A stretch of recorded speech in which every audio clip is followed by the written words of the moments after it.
The roar, always the roar. It wasn't just the sound of the lawnmower's engine anymore. It had become an inescapable presence, a constant companion to my thoughts. It vibrated through the very solace of my worn-out boots, up through my legs, settling deep within my chest, a relentless mechanical pulse. This morning, the sound felt particularly oppressive. As the spinning blades churned through the dew-kissed grass, sending fine green mist into the cool air, I found my mind unwillingly drifting. It pulled me away from the manicured lawns of this wealthy suburban estate, far, far away. It dragged me back to another place entirely, a place baked hard by a merciless sun, where the air hummed with the buzz of unseen insects, and the scent of rich, dark earth mingled perpetually with the faint, yet ever-present, aroma of underlying hunger. That place was my homeland, and the most vivid, haunting image within it was always him, my father. His spirit, his struggle, seemed woven into the very fabric of that distant land, and now, mysteriously, into the vibrations of this modern machine. My hands, now permanently calloused and rough, tightened reflexively on the mower's vibrating handle. Each jolt from the heavy engine sent a familiar, dull ache shooting up my forearms, quickly lodging itself deep within my shoulders, a constant, nagging reminder of physical exertion. This ache was not new. It was a very old friend, or perhaps a hereditary burden. It had been my unwavering companion since my earliest conscious memories, ever since I was old enough to help carry a small load of firewood or to assist in pulling a rudimentary plow through the stubborn, unforgiving soil. It was precisely the same ache. I realized with a chilling jolt that I had watched slowly, relentlessly carve itself into every stooped line and every tired movement of my father's aging frame, long before I ever truly grasped the profound, silent language of utter weariness. I remembered his hands with a clarity that stung my eyes. They weren't the gentle hands that would, on rare occasions, affectionately ruffle my hair or offer a quiet word of comfort. No, these were the working hands, always working, from before dawn until long after dusk. His palms were cracked like the beds of rivers that had run dry for seasons, permanently stained a deep, unyielding brown with the very earth he tirelessly coaxed life from. He forever carried the indelible scent of soil, mixed with his own sweat, and a faint, bitter, almost acrid hint of unending, grinding struggle. Those hands, I understood now, told a complete, brutal story.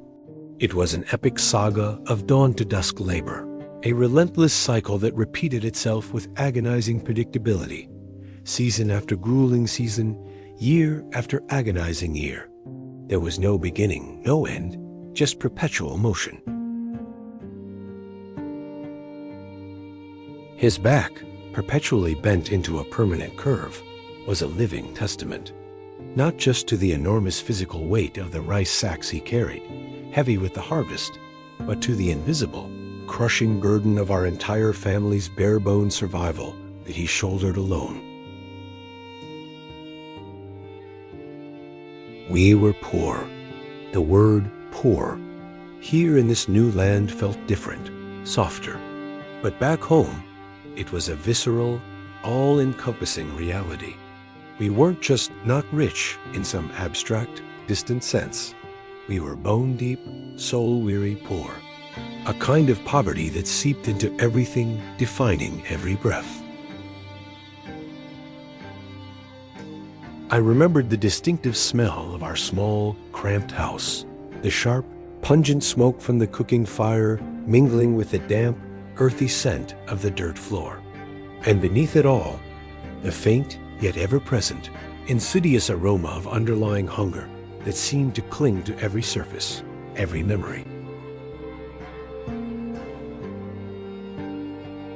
I remembered the clothes we wore, perpetually patched, then repatched again, until the original fabric was barely discernible beneath layers of coarse mending.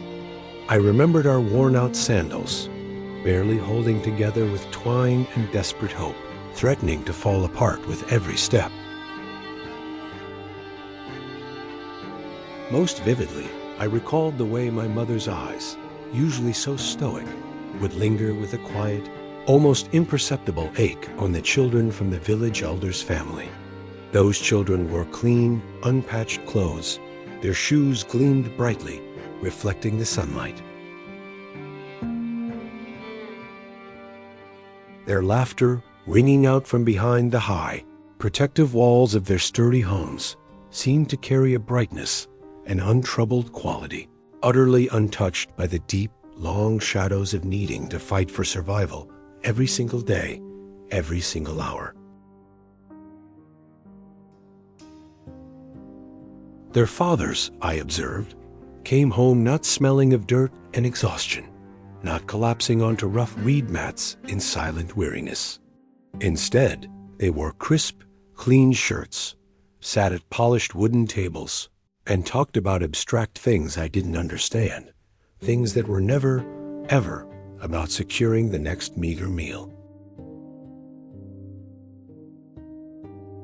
"Work hard, son," my father would often say, his voice a low, gravelly rumble, imbued with the weight of generations of ingrained wisdom. "Work harder than anyone else. That's the only way we survive. That's the only way to earn your bread."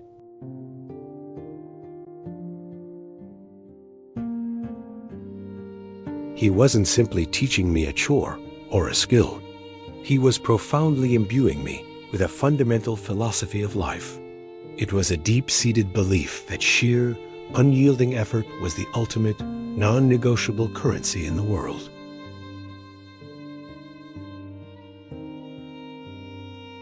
This belief was, to him, the only path to maintaining one's dignity, the sole, flimsy shield one could raise against the ever-looming, snarling wolf of hunger that perpetually circled our doorstep. He taught me, through tireless example, to wake long before the sun had even painted the sky, to work until every single muscle in my body screamed in protest, and to never, ever utter a single word of complaint, no matter how excruciating the pain. "A good man works," he'd declare, his eyes fierce with a conviction that brooked no argument, no questioning. "A good man provides, no matter the personal cost, no matter what it takes from him."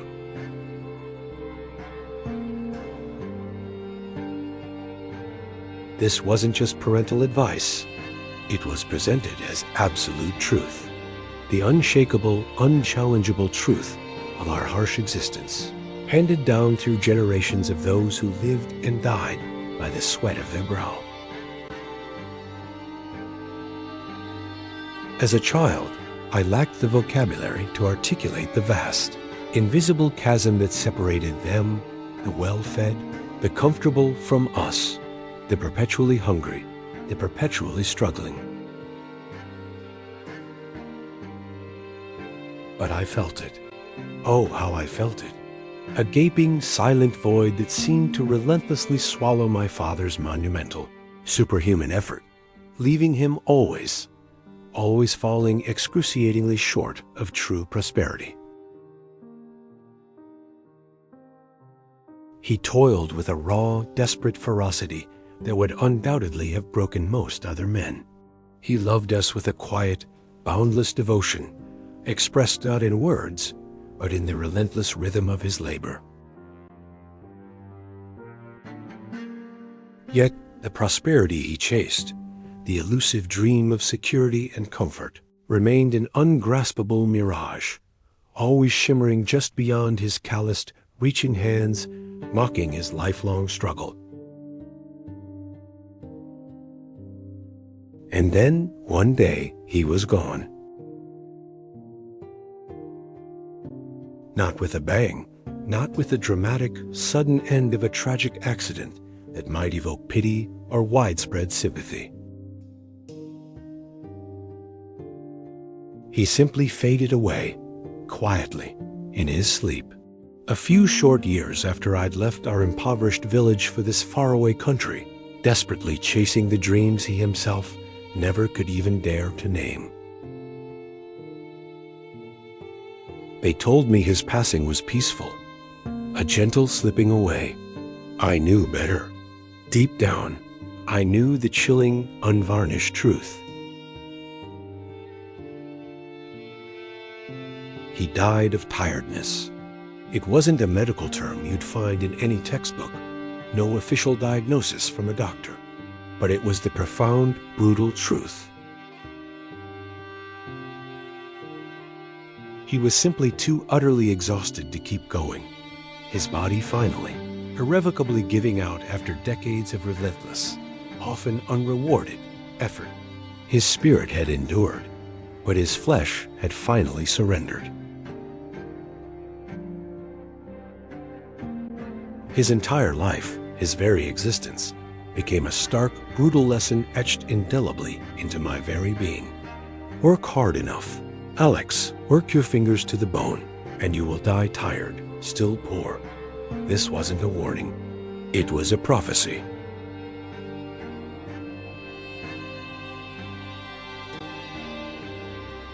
Lying prostrate on the freshly cut, still damp grass, the morning sun blazing down on my face, I squeezed my eyes shut, trying to block out the intrusive light, trying to block out the intrusive thoughts. The distant, continuous hum of another mower, a colleague's, sounded like a giant, tireless, buzzing insect, the relentless, unyielding soundtrack to what I feared was my own inherited, inescapable fate. In the suffocating darkness behind my eyelids, I saw it with horrifying clarity. I saw my inevitable future. An old Alex, my back permanently bent, my hands trembling uncontrollably, my breath ragged and wheezing.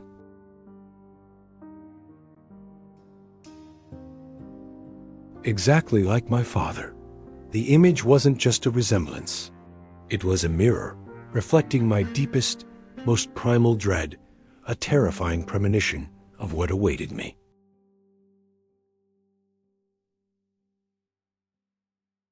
Was this truly my unchangeable destiny? To inherit not a legacy of wealth or opportunity, but an unending, crushing cycle of weariness and perpetual want.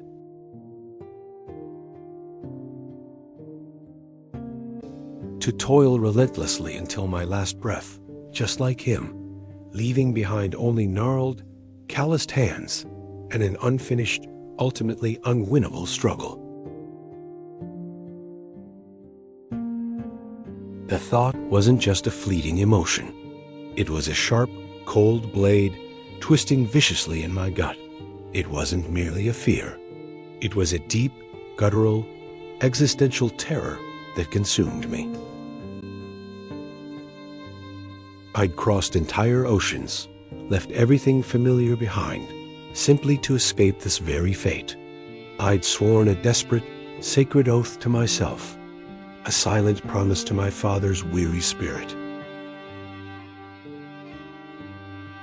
I would not, could not, allow my life to be defined by this crushing exhaustion and pervasive scarcity.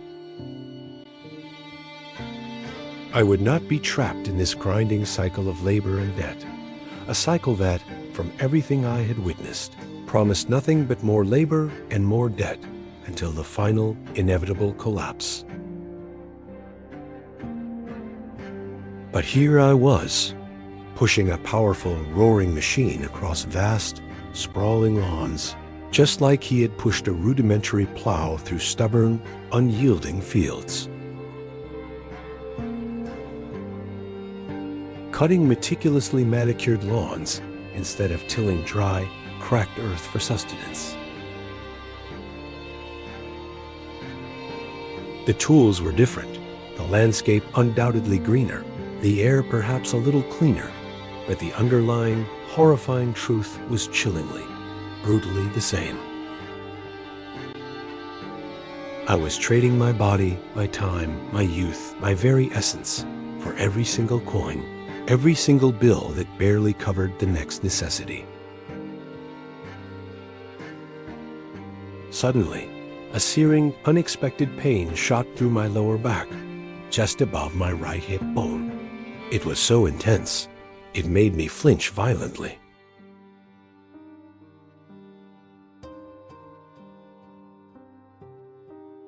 It wasn't the familiar, dull ache of chronic fatigue that I had grown accustomed to. This was sharp, a sudden, piercing protest from a muscle I didn't even know it existed until that agonizing moment. I gasped aloud, a small, involuntary sound escaping my lips, and straightened up abruptly, pressing my hand fiercely against the spot, trying desperately to work out the spasm, to make it disappear. It felt less like a simple cramp and more like a dire warning, a chilling, prophetic whisper from my own body, an undeniable echo from the grave of my father. And then, the memory, sharp and vivid, a sudden unexpected punch to my gut, leaving me utterly breathless, momentarily unable to move. The night before my father passed, I had come home late, tired from my own day's relatively small labors, but still energetic compared to him. I'd quietly peeked into his small, darkened room. He was sitting on the hard, cold floor, his back pressed agonizingly against a rough mud brick wall, his eyes wide open, staring blankly into the vast, unforgiving dark. He wasn't sleeping, he was just staring into nothingness, perhaps contemplating the end of his own relentless struggle. His hands, those hands I knew so well, were pressing fiercely against his own lower back, exactly where mine now ached with a sudden, mirroring pain. He didn't make a sound, no groan, no sigh, but his face, illuminated by the faint, silver moonlight filtering through the tiny window, was a mask of silent, profound, unutterable agony.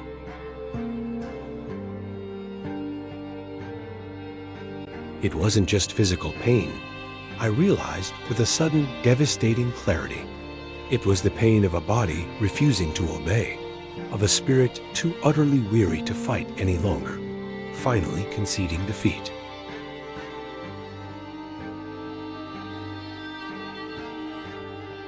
That was the moment I truly, unequivocally understood his tiredness. It wasn't exhaustion. It was a complete, agonizing surrender. A letting go of all hope, all struggle. And that was the surprise, not the fact of his death, which I had anticipated in some morbid way, but that silent, profound moment of utter, helpless exhaustion I'd witnessed. The moment he gave up, a secret I carried.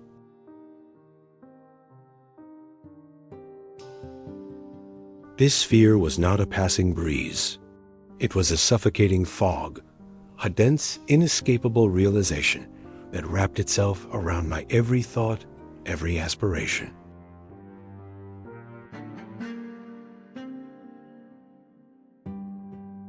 Every new callus, every fresh, raw scar on my hands was a chilling, undeniable confirmation that I was, with every single cut of the grass, walking his path. But then my eyes, almost by instinct, drifted towards the grand, imposing window of Mr. Harrison's mansion. He was there, a still, almost ethereal silhouette against the brilliant morning light, framed perfectly by the gleaming, spotless glass. He wasn't toiling. He wasn't struggling. He wasn't even visibly exerting himself.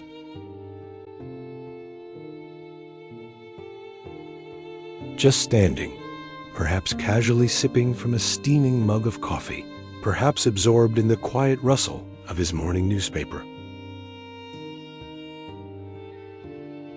His very stillness, his utter lack of visible effort, was an audacious affront to my sweat-drenched, aching existence. A stark, almost mocking contrast that screamed of two entirely different realities. Everything around him, this opulent house, this meticulously manicured garden, every single stone and every perfectly trimmed bush seemed to work for him, effortlessly, silently, perpetually. While I, the one performing the actual physical labor, was sinking deeper into a mire of uncertainty, into a future terrifyingly mirrored my father's. As I continued to watch, almost mesmerized by his quiet composure, Mr. Harrison slowly raised his hand, very deliberately, almost ceremonially, to adjust the pristine cuff of his expensive shirt.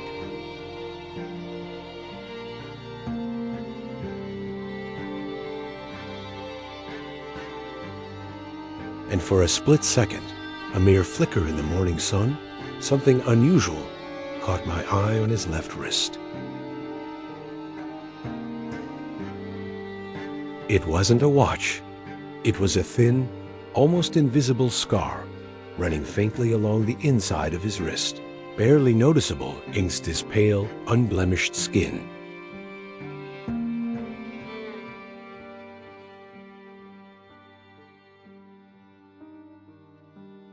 It was faded, almost a ghost, but it looked unmistakably like an old, healed incision. A surgical scar, perhaps? Or something else entirely? A hidden mark from a past struggle. The man of perfect serenity, of seemingly effortless wealth, the embodiment of a life free from physical toil, carried his own hidden mark. A mark of imperfection, a hint of vulnerability.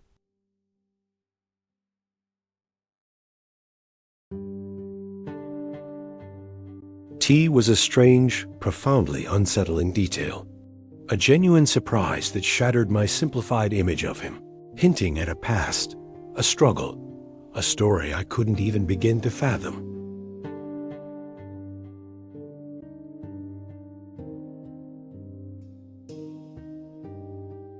A wave of complex, almost dizzying helplessness washed over me. The world wasn't as simple as I thought.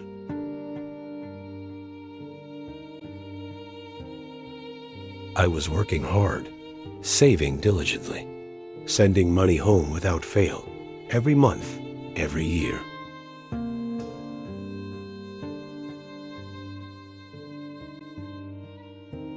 I was doing everything I knew how to do, everything my father had meticulously taught me, everything society preached about earning your keep.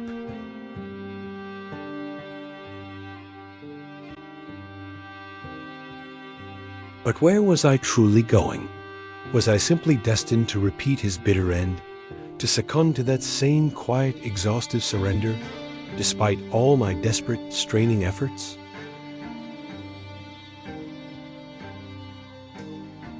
Mr. Harrison, that impossibly demanding, almost inhumanly composed old man, seemed to exert no visible physical effort whatsoever. Yet his entire world was a testament to his control, to his order, to a seemingly effortless perfection that eluded me.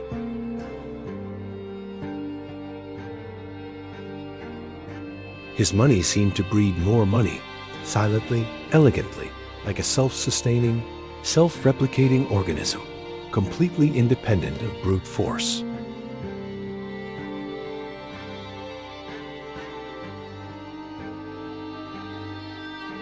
While my money, earned through sheer physical pain and exhaustive effort, vanished with every bill, every necessity, every meager expense.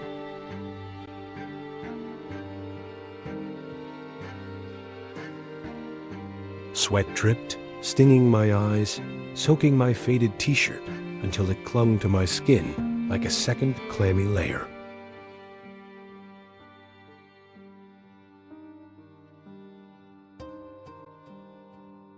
This wasn't the sweat of satisfaction from a job well done. It wasn't the healthy perspiration of exertion.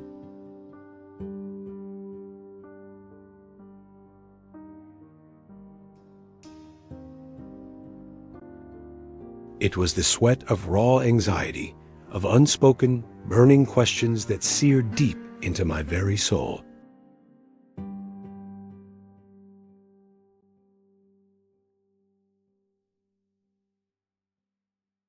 Money could buy rice, could keep hunger at bay, but could it truly buy freedom? Could it buy a different future from the one my father had endured?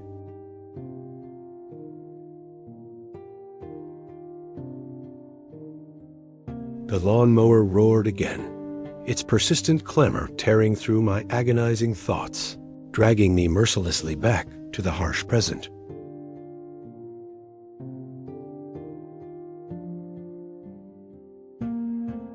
I had to continue. There was no other choice. No time for such existential dread. No room for philosophical contemplation on the job.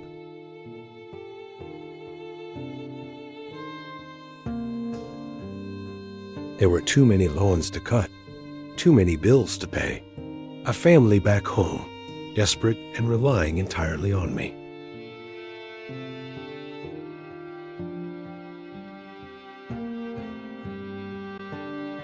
I could not stop. I dared not stop.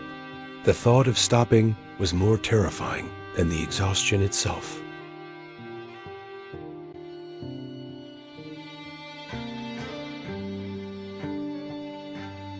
But from that day on, every single cut, every single push of the mower was no longer just a task.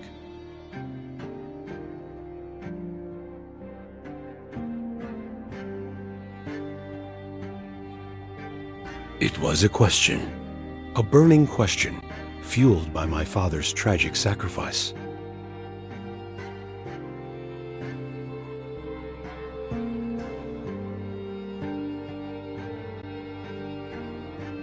Guttural rumble, a constant, nagging reminder of the past I feared beyond all else, and the future I desperately, relentlessly craved.